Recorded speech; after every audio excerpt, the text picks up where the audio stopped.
Baik, pada pertemuan pertama ini Bapak akan memberikan materi tentang kerajaan-kerajaan Hindu-Buddha di Indonesia. Kerajaan-kerajaan Hindu-Buddha ya. Saya ulangi lagi, kerajaan-kerajaan maritim Hindu-Buddha di Indonesia. Semua Bapak paham? Paham? Gimana? Reksa sudah paham? Ya, Pak. Oke.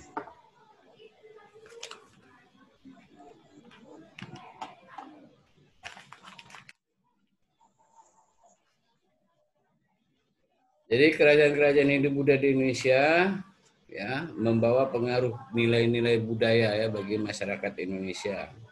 Salah satunya adalah tentang ajaran agama. Hindu-Buddha, agama Hindu-Buddha berasal dari India yang menyebarkan di Asia termasuk Indonesia. Nah, di Indonesia pengaruh Hindu-Buddha sangat besar sehingga muncul kerajaan-kerajaan bercorak Hindu-Buddha. Banyak kerajaan bercorak Hindu-Buddha di Indonesia, ya.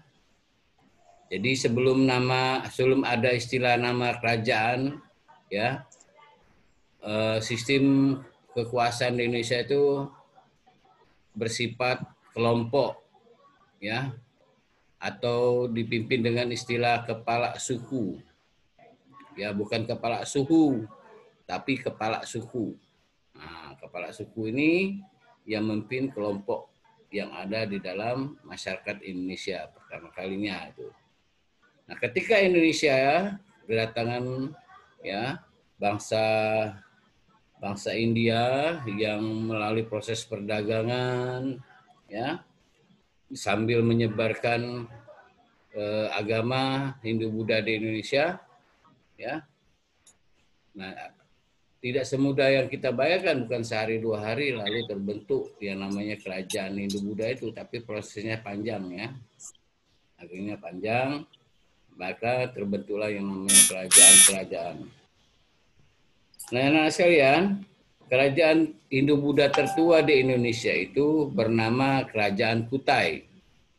Nah, saya ulangi lagi, kerajaan Hindu tertua di Indonesia itu bernama Kerajaan Kutai. Kerajaan Kutai terletak di dekat Sungai Mahakam. Di mana Sungai Mahakam itu? Di Kalimantan Timur. Ya. Nah, keberadaan kerajaan kita ini dapat diketahui dari 7 buah prasasti, ya, yang bernama Prasasti Yupa, ya, yang ditemukan di daerah Muara Kaman, ya, Kalimantan Timur, tepatnya di tepi Sungai Mahakam. Prasasti yang berbentuk yupa itu menggunakan huruf Palawa, ya, huruf Palawa dan berhuruf Palawa dan menggunakan bahasa Sanskerta. Saya ulangi, menggunakan huruf Palawa dan menggunakan bahasa Sanskerta. Yupa atau tiang batu, ya, yupa ini seperti tiang, ya, tiang batu yang bertulis angka-angka dan huruf, bahasanya yaitu bahasa Sanskerta, ya, hurufnya huruf Palawa. Ya.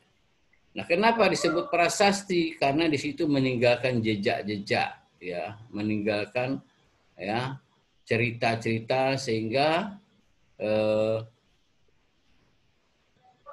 kerajaan tersebut dapat diketahui oleh keturunannya seperti kita saat ini ya. Nah, orang Indonesia tahu tentang kerajaan Kutai ya, di mana, dan itu semua itu ya dari mana kita dapat? Dari prasasti yang bernama Yupa ya. Nah, itu.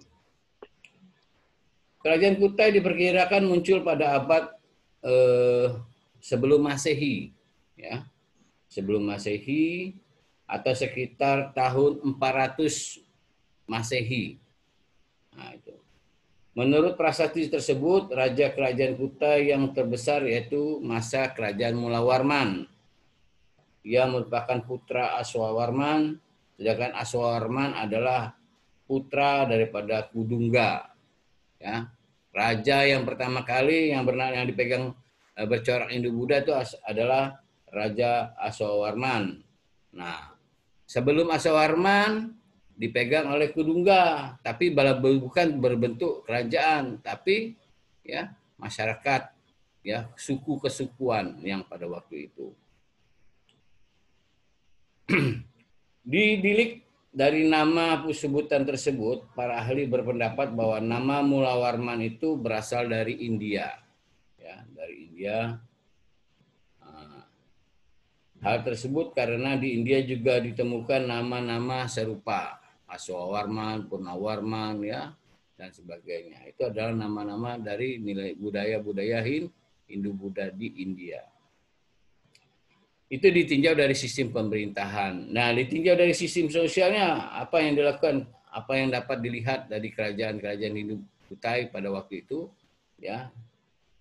Kehidupan sosial dalam kerajaan Kutai dapat dilihat dari pelaksanaan upacara penyembelihan kurban, ya. Bukan hari raya Idul Kurban, tapi zaman dulu sudah ada yang namanya penyembelihan kurban, ya, yang diberikan oleh raja kepada rakyatnya. Jadi ada istilah penyembelihan kurban. Salah satu yupa menyebutkan bahwa Raja Mula Warman memberikan sedekah berupa sebanyak, ya, berupa lembu, atau istilah sekarang ini sapi, ya. Sapi itu sebanyak 20.000 ekor sapi yang diserahkan kepada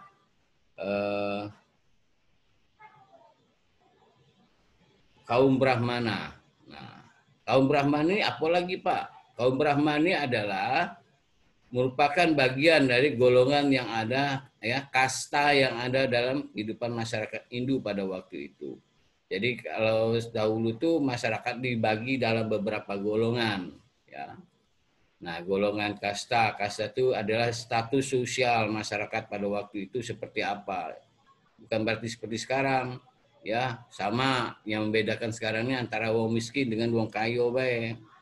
Ya, kalau dahulu tidak ada kelompok-kelompok, misalnya kalau yang kasta tertinggi yaitu kasta Brahmana. Nah, kasta Brahmana ini terdiri dari kaum bangsawan, raja, ya, raja, bangsawan, darah biru, dan kaum agama, ya. Nah, itu ini kasta yang tertinggi. Lalu ada kasta kesatria, ya. Kesatria ini adalah para perwira-perwira perang, ya. Ada kesatria waisa, ada sudra, ya. Nah, itu yang terjadi, yang ada di tengah-tengah masyarakat Hindu-Buddha pada waktu itu. Jadi status sosial seseorang itu berbeda-beda, ya. Nah, jadi itulah salah satu bentuk sosial perilaku sosial yang dilakukan oleh raja, ya, Raja Mula Warman pada waktu itu melakukan penyembelihan kurban sebanyak 20.000 ekor sapi, ya.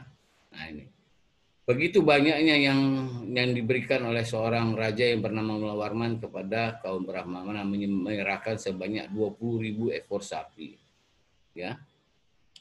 Itu ditinjau daripada sistem sosial. Lalu sistem ekonominya, ketujuh yupa yang ditemukan di sekitar Muara Kaman pada waktu itu tidak menyebutkan secara spesifik, tidak menyebutkan secara spesifik apa bentuk mata pencarian masyarakat Kutai pada waktu itu. Nah, ya.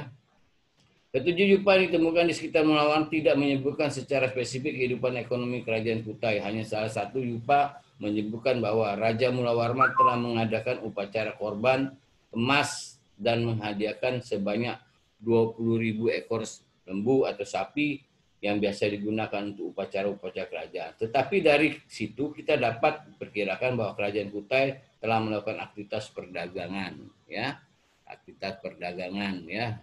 Nah, itu ditinjau dari sisi ekonomi. Ditinjau dari sisi budaya, kehidupan masyarakat Kutai, ya, dapat dikatakan sudah maju. Hal itu dibuktikan melalui upacara penghinduan, ya. Seperti kalau ada orang yang di luar, misalnya seperti contoh kita sekarang beragama Islam, ada orang ingin masuk beragama Islam, ya, masuk ke agama Islam.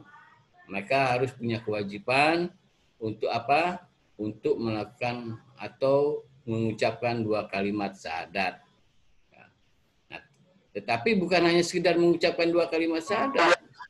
Nah, mereka juga harus disaksikan oleh beberapa tokoh tokoh-tokoh agama, tokoh masyarakat maupun keluarga.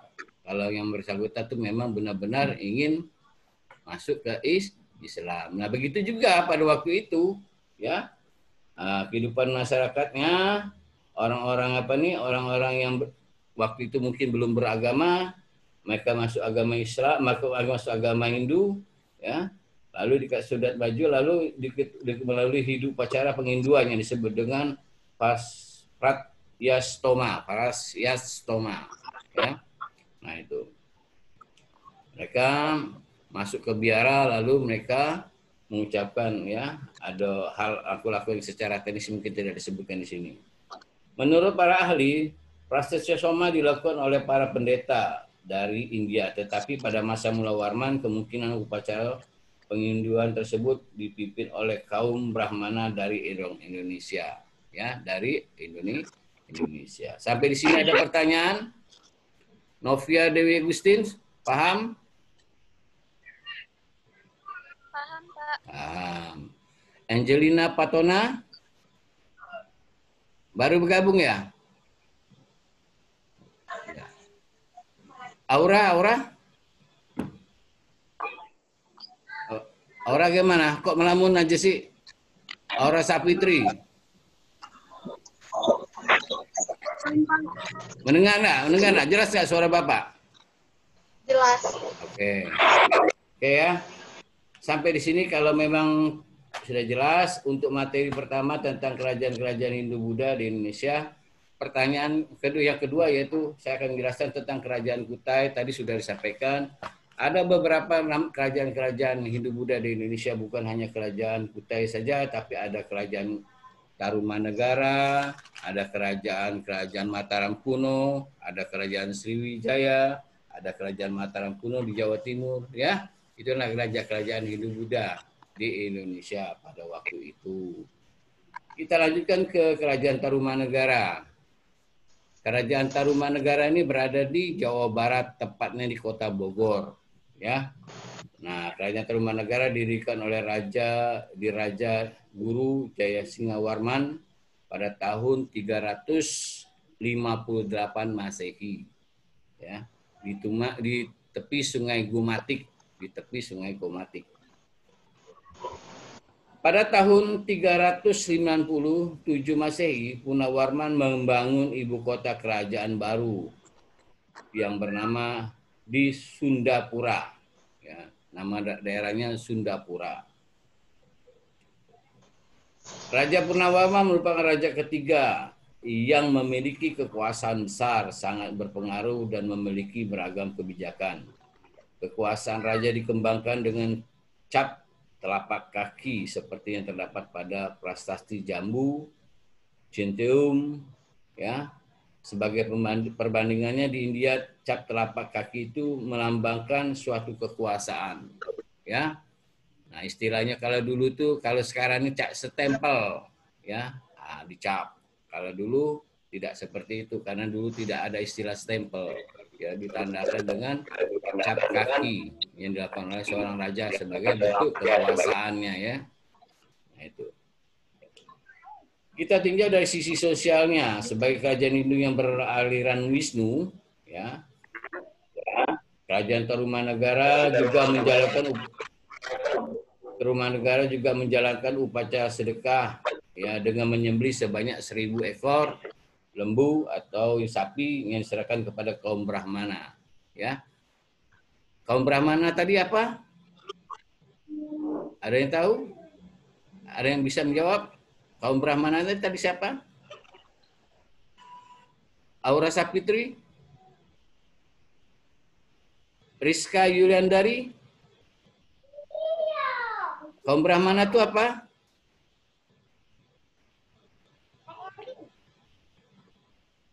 Kelompok kasta yang tertinggi yang ada di agama Hindu,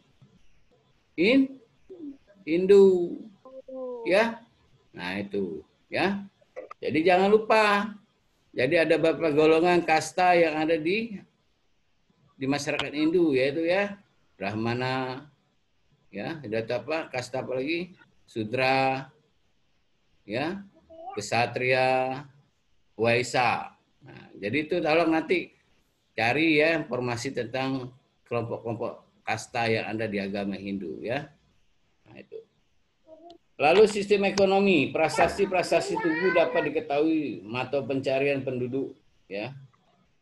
Mata pencarian penduduk pada waktu itu apa di zaman kerajaan Tarumanegara itu apa? Apakah mereka itu petani ya, apa pengembala? Nah, di kerajaan Tarumanegara ini masyarakatnya mata pencariannya kebanyakan adalah dari industri ya, dari berdagang ya. Nah, begitu juga berdasarkan berita dari Pahien awal abad ke-5 diketahui bahwa mata pencarian penduduk Tarumanegara yaitu bertani, ya, beternak, berburu binatang maksudnya, dan berdagang, cula badak, kulit penyu, dan perak. Itulah mata pencarian masyarakat Tarumanegara pada waktu itu, ya. Ditinjau dari sisi ekonomi. Lalu ditinjau dari sisi budaya, ya. Masuknya pengaruh agama Hindu dan kebudayaan Hindu mempengaruhi kehidupan budaya kerajaan Tarumanegara. Pengaruh itu berupa sistem dewa-dewi, bahasa dan sastra, mitologi serta upacara. Mitologi Hindu yang banyak diketemukan dalam prasasti Tarumanegara yaitu Ariwata. Misalnya terdapat pada prasasti telapak gajah, gajah tunggangan Butaraya, Indra dijadikan mama gajah perang, Warman. Nah itu ya. Nah, jadi anak-anak sekarang itulah dulu yang dapat sampaikan. Mudah-mudahan dapat dipahami dan mengerti. Sebelum Bapak mengakhiri pertemuan kita ini, Bapak akan memberikan tugas supaya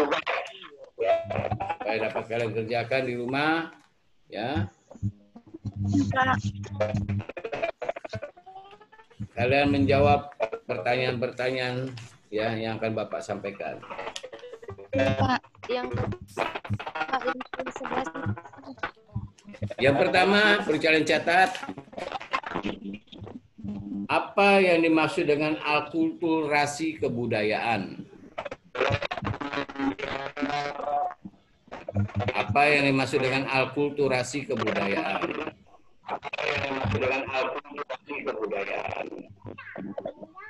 Lalu kedua, bagaimana pengaruh Hindu-Buddha di bidang pemerintahan masyarakat Indonesia? Nah, barusan tadi ya sudah disebutkan, masa lupa. Yang ketiga,